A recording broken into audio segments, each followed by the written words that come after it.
तुम्हा सर्वांचं माझ्या YouTube चॅनलमध्ये पुन्हा एकदा स्वागत आहे. तर आजच्या व्हिडिओमध्ये आपण इयत्ता 10वी ची जी बोर्ड परीक्षा आहे, तर ती बोर्ड परीक्षा अत्यंत जवळ आलेली आहे 2025 मध्ये होणार.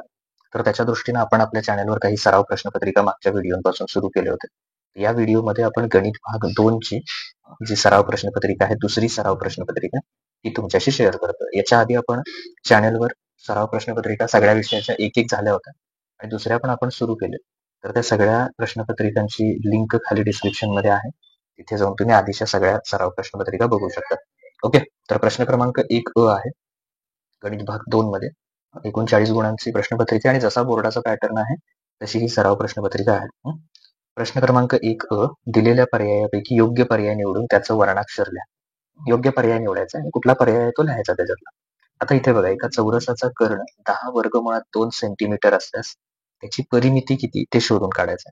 आता हे शोधायचं असेल तर तुम्ही हे सूत्र वापरायचं. जर का त्या चौरसाची पहिल्यांदा बाजू शोधायची तर 1/वर्गमुळात 2 गुणिले कर्ण.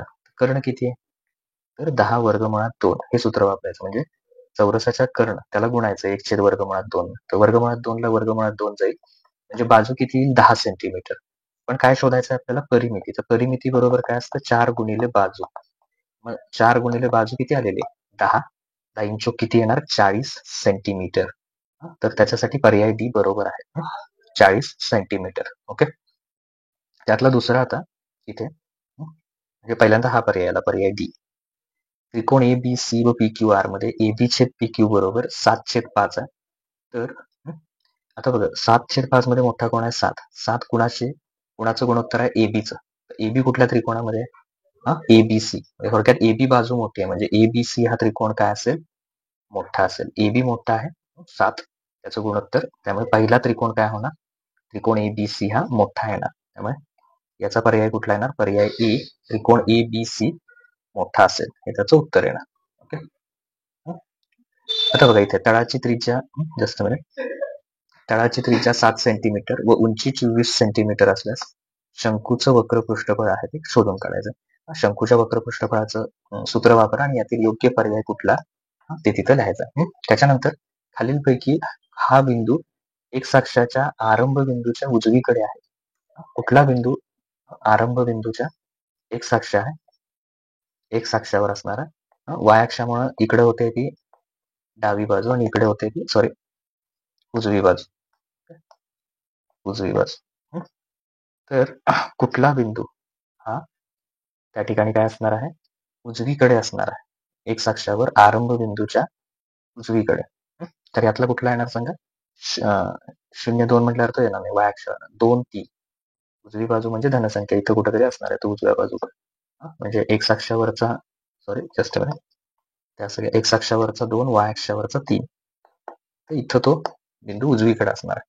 ओके, 2-3 ऋण असला की डावीकडे. ओके, तर हा पर्याय त्याच्यात बरोबर आहे. आता ते केल्यानंतर वरती इथे एका आयताची लांबी जस्ट मिनिट आयताची लांबी 35 सेंटीमीटर व रुंदी 12 सेंटीमीटर. तर कर्णाची लांबी काढा. तर हा आयत आहे समजा ए बी सी डी. आयतातला प्रत्येक कोण 90 अंश, लांबी 35 रुंदी 12. तर पायथागोरसनं काय करा हा एसी कर्ण किती येतोय तो शोधून काढा. कुठल्या प्रमेयानं पायथागोरस प्रमेयावर.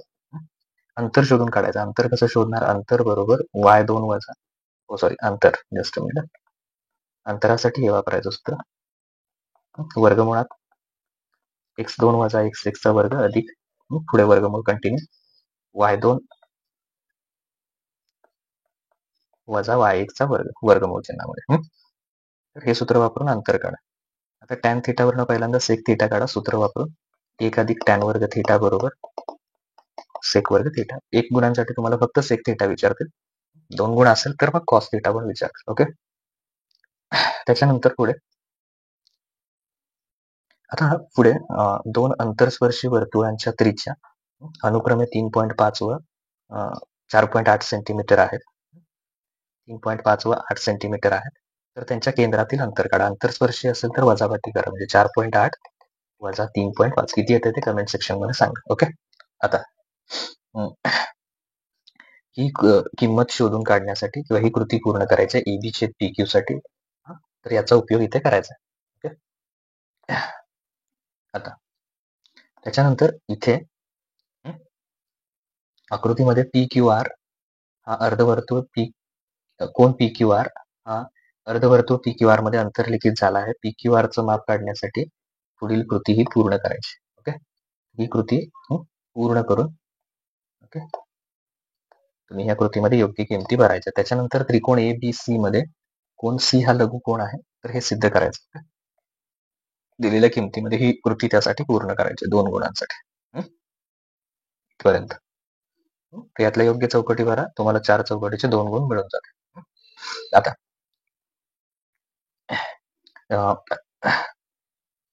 प्रमाणाच्या मूलभूत प्रमेयाचा व्यत्यास वापरून NM ही बाजू RQ ला समांतर आहे का या किमतींवरून गुणोत्तर चेक करा. PN बरोबर RN, PM बरोबर MQ हे समान आहे का? असेल तर काय म्हणायचं की तो समांतर आहे व्यत्यासानुसार, प्रमाणाच्या मूलभूत प्रमेयाच्या व्यत्यासानुसार.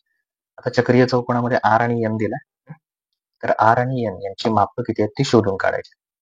खालील बिंदू एकरेषीय आहेत की नाही ते ठरवा. RD चा चढ काढायचा रेषेचा आणि DS चा चढ काढायचा.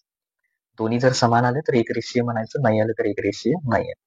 ओके, इथे कॉट थिटा दिलेला आहे 40/9, कोसेक काढायचं आणि कोसेक नंतर साइन थिटा काढायचं. ओके, तर याच्यामध्ये 1 अधिक कॉट वर्ग थिटा बरोबर कोसेक वर्ग थिटा हे सूत्र वापरायचं, त्याच्यावरून कोसेक मिळेल. मग कोसेकच्या उलट काय काढायचं, साइन. 3.6 सेमीचं वर्तुळ काढा. वर्तुळ केंद्र विचारात न घेता म्हणजे असं वर्तुळ काढून एक त्रिकोण तयार करून इथे अशी त्याला स्पर्शिका काढायची. ओके, केंद्राचा विचार न करता. त्यानंतर ही कृती पूर्ण करायची आहे. ही कृती पूर्ण करून शेवटी तुम्ही कोण ABC चं माप बरोबर ADBचं माप ADBच्या निम्म असतं हे सिद्ध करण्यासाठी कृती पूर्ण करायची, किंवा याच्या 3 गुणांसाठी चौरसाचं क्षेत्रफळ त्याचं सूत्र आणि ही सगळी कृती पूर्ण करून वर्तुळ पाकळी DXE क्षेत्रफळ किती येते ते तिथं शोधायचं. ओके, अशा पद्धतीने. त्याच्यानंतर इथे 1 अधिक टॅन थिटा अधिक 1/टॅन थिटा बरोबर 2, तर टॅन वर्ग थिटा अधिक 1/टॅन वर्ग थिटा बरोबर 2 किती येणार? तर याचं जे उत्तर आहे ते याचा वर्ग करायचा आणि याचा वर्ग करून काय करायचं, दोन्ही बाजूचा वर्ग करून ही स्टेप सोडवायची. हा जो प्रश्न आहे तो तुमचा 6.1 मधला आहे प्रश्न, त्याच्यामध्ये त्याचं उत्तर आहे. त्याच्यानंतर इथे त्रिकोण ABC समरूप त्रिकोण LBM समरूप त्रिकोण काढायचे, हे गुणोत्तर दिलेलं आहे. तर त्यावरून काय करायचं, 2 समरूप त्रिकोण काढायचे ज्यांच्यामध्ये B हा सामायिक बिंदू आहे. तर मग ती रचना करायची आणि ते काढायचं. ते काही कोणांची आणि कंसाची माप दिलेली आहे, त्यावरून कंस PR, QS आणि QSR या आकृतीवरून काढायचं. ओके, परत हे जे छायांकित भाग आहे हा रंगवलेला भाग, तर याचं क्षेत्रफळ या दिलेल्या माहितीवरून काढायचं. वर्तुळखंडाचं क्षेत्रफळ काढायचं. प्रश्न क्रमांक 4, 3 निर्देशक दिलेले आहेत, तर 4थ्या निर्देशकांच्या शक्य त्या सर्व जोड्या शोधून काढायच्या. त्याच्यानंतर QR, PQ, RS यांच्या किमती याच्यावरून शोधून काढायच्या दुसऱ्या प्रश्नामध्ये या आकृतीवर. त्याच्यानंतर सिद्ध करायचं समांतरभुज चौकोनांच्या कर्णांच्या वर्गांची बेरीज ही चौकोनाच्या बाजूंच्या वर्गांच्या बेरज इतकी असते हे सिद्ध करायचं. हा 4 गुणांचा झाला. त्यानंतर 5वा प्रश्न परत 3 गुणांचा. हे दोन्ही समरूप त्रिकोण आहेत, शिरोलंबाची लांबी 5 असून S पासून काढलेल्या शिरोलंबाची लांबी 9 आहे. तर मग हे गुणोत्तर शोधून काढायचं. एका रोलरचा व्यास 120 सेंटीमीटर आणि लांबी 84 सेंटीमीटर आहे. तर मैदान सपाट करण्यासाठी रोलरचे 200 फेरे पूर्ण होतात. प्रति चौरस मीटर 10 रुपये प्रति चौरस मीटर दरानं ते सपाट करण्यासाठी मैदान किती खर्च येईल तर ते तिथं शोधून काढायचं. ओके, अशा प्रकारे तुमची एकूण 40 गुणांची जी सराव प्रश्नपत्रिका आहे गणित भाग 2 ची, तर ती इथे पूर्ण होते.